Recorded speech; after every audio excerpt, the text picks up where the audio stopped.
Guys देखो, आखिरी 4 दिन बचे हुए हैं आपके एग्जाम के, अकाउंट क्लास 12 बोर्ड एग्जाम्स के। जिनका फिजिकल का पेपर हो गया है उनका दूसरा पेपर है आपका पहला।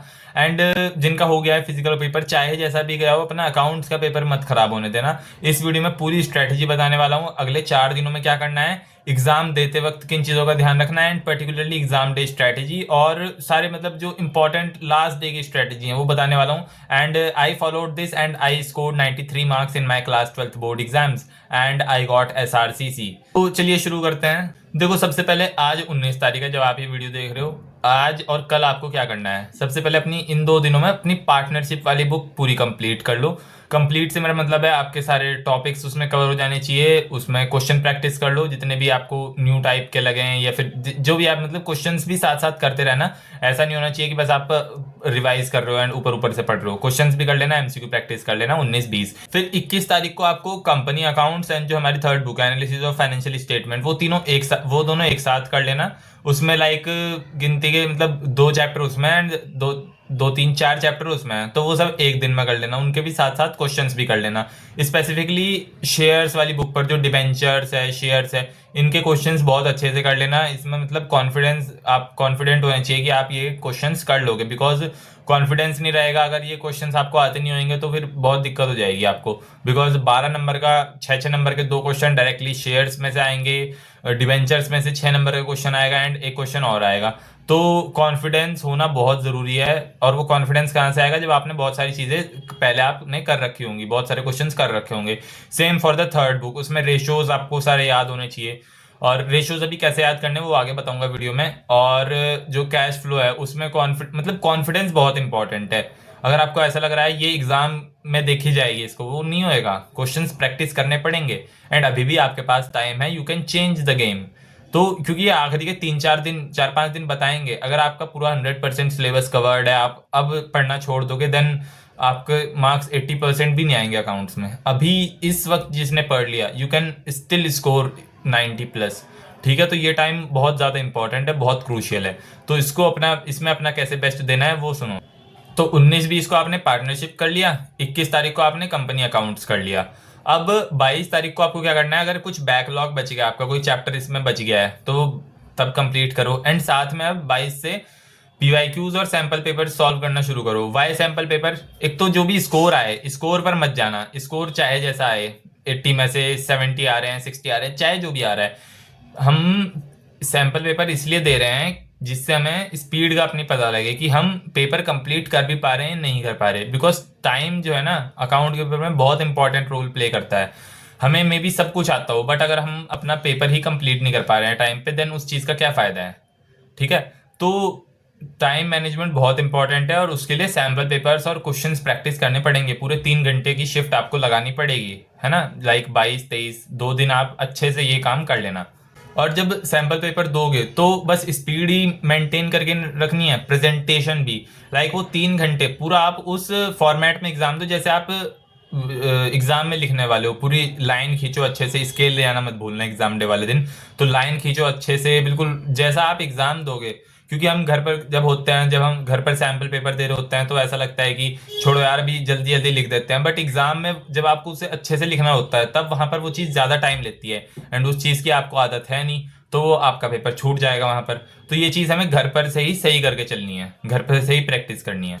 And one more important thing, कोई बिल्कुल ऐसा टॉपिक आ रहा है ना आपके सामने, बिल्कुल नया कि आज से पहले सुना ही नहीं है, मंगल ग्रह टाइप का टॉपिक है, तो उसे मत छेड़ना अब जो हो गया। बिकॉज अगर आपको लगे कि आप उसे कंप्लीट कर सकते हो 1 घंटा देके, एंड उसके चांसेस हैं आने के, वैसा क्वेश्चन आया हुआ है एग्जाम में पहले भी। लाइक एक टॉपिक है जो उतना पॉपुलर नहीं है, एग्जीक्यूटर्स अकाउंट करके है एक टॉपिक। अगर आपको वो नहीं आता है बट उससे क्वेश्चंस आते हैं, देन वो चीज़ आप कंप्लीट करो। तो उस टाइप के जो टॉपिक्स हैं, या फिर कैश फ्लो में है, कैश फ्लो स्टेटमेंट है, आप वही छोड़ के जा रहे हो। अगर इन्वेस्टिंग एक्टिविटी कैसे करनी है वो आपको आता ही नहीं है, कौन सा आइटम किधर जाएगा वो आपको आता नहीं है, देन कंप्लीट इट। ये लास्ट के डेज उसी को कंप्लीट करने के लिए हैं, अगर अब तक आपने वो नहीं करा है। तो ऐसे जो वीक टॉपिक्स हैं उन्हें कंप्लीट करो। बट कोई ऐसा बिल्कुल अलग ही, किसी सैम्पल पेपर में कुछ अलग ही चीज़ आपको मिल रही है कि ये तो ना मैंने पढ़ा कहीं ना सुना कहीं, एंड तो फिर उस पर मत जाओ। अब उसके लिए बहुत देर हो गई है। अपना पेपर अच्छे से देना। अब देखो और क्या करना है इन जो लास्ट के डेज में। पहली चीज़ है अपने जो डेली एक फार्मूला शीट मैंने आपको बहुत पहले बनाई थी। फार्मूला शीट में क्या क्या होना चाहिए, सबसे ज़्यादा फार्मूला किस चैप्टर में है? रेशियोज में। वो सारे रेशियोज वाले फार्मूला लिखे होने चाहिए। साथ में जो जर्नल एंट्रीज हैं, इंपॉर्टेंट जर्नल एंट्रीज हैं, वो आपके उस शीट में होनी चाहिए। वो चीज़ रोज रिवाइज करो, बिकॉज वो तो आना ही है ना पेपर में। ये देखो आपको कितना सब कुछ पता है पहले से। मैंने 1-2 हफ्ते पहले भी दो वीडियो डाली थी अकाउंट्स पर कि ये इंपॉर्टेंट टॉपिक्स है, वो सब आने ही हैं। नहीं देखी है तो जाके पहले वो भी देख लो, क्योंकि उनसे क्वेश्चन आना ही है। उसके बिना अकाउंट्स का पेपर बनता नहीं है। तो उन चीज़ों को डेली रिवाइज करना है अगले जो 4-5 दिन है हमारे पास। रिसोर्सेज बहुत ज़्यादा फॉलो नहीं करने हैं। लाइक आप इस बुक से भी अब आखिरी के 4-5 दिन में कितने ही रिसोर्सेज फॉलो करोगे आप, है ना। तो आपकी जो टेक्स्ट बुक आप स्कूल में यूज़ कर रहे होंगे, TS Grewal most of the students, और अदरवाइज DK गोयल, ठीक है, वो उसको एक बार रिवाइज कर लेना। थ्योरी जो पोर्शन है वो, बिकॉज थ्योरी से भी क्वेश्चन आने ही है, तो थ्योरी एक बार रिवाइज कर लेना जो आपने अंडरलाइन वगैरह कर रखा होगा, पढ़ रखी होगी अगर, है ना। वरना अगर नहीं पढ़ी है तो जो प्रीवियस ईयर में क्वेश्चंस आए हैं थ्योरी के, एक बार उन्हें देख लेना, वो किस टाइप से आए हैं, उनसे मिलते जुलते टॉपिक्स हैं, क्योंकि क्वेश्चंस तो PYQs से निकाल कर ही बनते हैं ज़्यादातर, है ना। कुछ ऐसा एग्जामिनर को भी देखो, एग्जामिनर को पेपर बनाना होगा तो वो कैसे बनाएगा? वो PYQs पर जाएगा और एग्जैक्ट PYQ वो देगा नहीं, तो PYQs से रिलेटेड ही वो कोई ना कोई टॉपिक उठा के देगा। तो थ्योरी क्वेश्चंस आप वहां से बहुत अच्छे से कवर कर सकते हो, ठीक है। सैम्पल पेपर मैंने आपको बताया, सैम्पल पेपर में मार्क्स पर फोकस नहीं करना है। एक तो जो गलतियां हो रही हैं उन्हें ठीक करना है, रिवीजन करना है, एंड स्पीड का ध्यान देना है कि हम 80 मार्क्स का पेपर कंप्लीट कर भी पा रहे हैं क्या अकाउंट्स का। अब देखो एग्ज़ाम जब दोगे, एग्ज़ाम वाले दिन क्या करना है? पहली चीज़, सुबह मैंने पहले ही बताई थी ये बात, सुबह उठते ही कुछ भी ऐसा नहीं होना चाहिए कि ये चीज़ कहाँ है, ये चीज़ कहाँ है। एक रात पहले अच्छे से सारा सामान रख लेना और सो के जाना। अब वैसे कुछ ना कुछ महारथी तो होते ही हैं जो पूरी रात पढ़ते हैं, है ना। जब अगर हमारी पढ़ाई नहीं हो रखी होती है तो पूरी रात पढ़ना पड़ता है, तो वो पढ़ेंगे, बट आई एक्सपेक्ट कि आपने पहले पढ़ रखा होगा, तो अच्छे से सो कर जाना, है ना। और अब एग्ज़ाम डे जब आप वहाँ सेंटर में पहुँच जाओगे, एग्ज़ाम अपना शुरू करोगे, तो उस एग्ज़ाम शीट में किन किन चीज़ों का ध्यान रखना है? पहली चीज़, वर्किंग नोट्स बहुत इंपॉर्टेंट है। अगर आप, क्योंकि वर्किंग नोट से रहता है कि आपको ये चीज़ पता है, आपने वैसे तो आप क्योंकि कैलकुलेशन तो करोगे ही, है ना, बट वो कैलकुलेशन अब बहुत वर्किंग नोट्स में भी ऐसा नहीं है कि हमें बहुत साफ कुछ ऐसा दिखाना पड़ता है, बट ये दिखा देना कि आपने ये चीज़ लिखी है, एज्यूम ये करा है, और ये अमाउंट है, और इस तरह से आपकी अमाउंट आई है। तो वर्किंग नोट्स इंपॉर्टेंट है, बिकॉज अब तो क्वेश्चन में भी लिखा आता है कि शो योर वर्किंग नोट्स ऐसे करके। तो अगर आपके वर्किंग नोट्स नहीं होंगे और आप बस रफ में कैलकुलेशन करके आओगे, काट के आ जाओगे उसको, तो मार्क्स आपके कट सकते हैं, ठीक। अगली चीज़ है फिर सीक्वेंस का ध्यान रखना। मतलब ऐसा कुछ बहुत ज़्यादा स्ट्रिक्ट तो नहीं है, ऐसा कहीं पे लिखा भी नहीं रहता कि इसको बिल्कुल सीक्वेंस में ही करो, और आप आगे पीछे भी करोगे तो नंबर आपको मिल जाएंगे। बट सीक्वेंस में करके आप एग्जामिनर को अगर उसके लिए चीज़ें कंफर्टेबल कर रहे हो तो उसका बेनिफिट आपको मिलता ही है। आपके अगर मे बी 80 में से 65 आ रहे होंगे तो वो 70 तक पहुँच सकते हैं, अगर आप इन चीज़ों का, प्रेजेंटेशन का, एग्जामिनर को कंफर्ट कैसे रखना है, उसको इधर उधर बहुत ज़्यादा पेजेस पलटने की दिक्कत नहीं होनी चाहिए। तो आप ये सब करोगे तो आपको मार्क्स में बेनिफिट हो गई।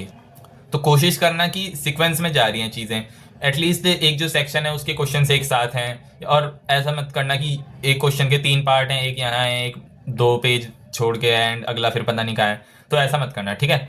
फिर अगली चीज़, हैंड राइटिंग का ध्यान रखना। वैसे तो अब ये कहने वाली बात है नहीं, हैंड राइटिंग तो जैसी आपकी है वैसी है ना। फिर बहुत ज़्यादा इंपॉर्टेंट चीज़, किसी भी क्वेश्चन पर स्टक मत होना, बिकॉज एक बार आप किसी क्वेश्चन पर स्टक हो गए कि ये हो क्यों नहीं रहा है, आगे बढ़ो यार। अगर नहीं हो रहा है लास्ट में सॉल्व कर लेना, क्योंकि अगर किसी क्वेश्चन पर स्टक होगी, जो क्वेश्चन आते हैं आगे वो भी छूट जाएंगे, एंड फिर टाइम भी कम रहेगा। वो क्वेश्चन आप प्रेशर में सॉल्व करोगे, मे बी उसमें आप कुछ कैलकुलेशन गलती कर दो या जो भी चीज़ कर दो।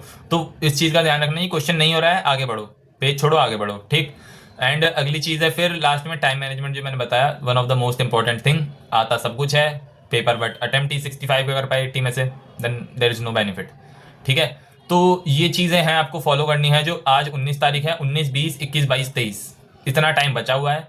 एक एक घंटे का हिसाब रखोगा इसकी, इस घंटे में ये करना है। अपना शेड्यूल बना लो पूरा अच्छे से कि इस टाइम ये कर रहा हूँ, इस टाइम ये कर रहा हूँ, या टू डू लिस्ट तो बना लो कि इस दिन मेरे को ये करना है। बाकी शेड्यूल मैंने आपको बता ही दिया कि किस किस दिन क्या क्या करना है, कौन कौन सी चीज़ों का ध्यान रखना है, किस चीज़ को कैसे इंप्लीमेंट करना है।